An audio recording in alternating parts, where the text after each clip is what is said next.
This is my second year ordering a BareRoot mini dwarf cherry tree from an online nursery.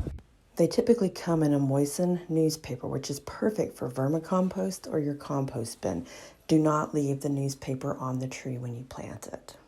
So I've actually seen videos that say to plant BareRoot fruit trees where it looks like it was planted at the nursery. But if you look here, that is the rootstock and that is the graft. That's the scion. So it looks like this part was definitely buried at the nursery, but that part you do not want to bury. The correct way to plant a BareRoot fruit tree is at the level where the roots start to come out.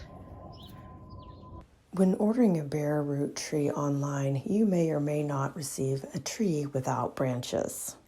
And it's perfectly fine if you receive a tree without any branches, because typically you would prune the leader branch at an angle to prevent water from collecting on the top.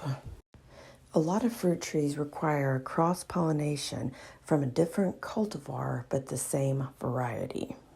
This particular tree does not require a cross-pollination.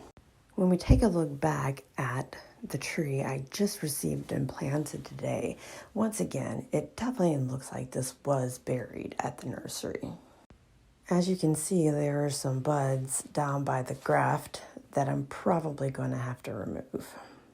This particular mini dwarf cherry tree was coming out of dormancy, and it does have buds on top of the scion, but I will not be removing those buds.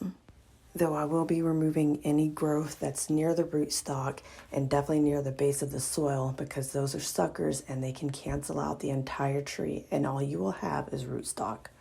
And as I mentioned earlier, you can also cancel out the rootstock if you bury the rootstock. The rootstock is controlling the size of the tree. As you can see, there's green buds on the tree and it's just waking up from dormancy. And as I mentioned earlier, it's important to cut the initial prune at an angle so the water will run off.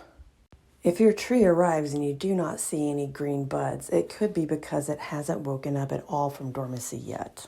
However, when you do your initial prune after planting it, you should see green in the cambium layer. The cambium layer is just below the bark. If it's green, it's a good indication your tree is still alive.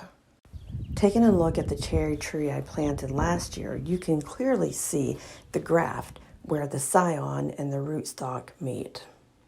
I personally feel as this graft line is harder to identify than the tree I planted last year.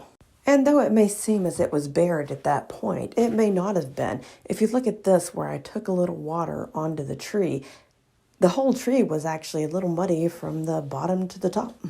The importance of this video is to know you do not plant a fruit tree where it looks as if it was already planted at the nursery.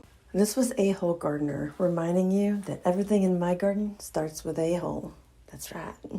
And if you haven't already, please like this video and consider subscribing so I don't feel so dirty and used.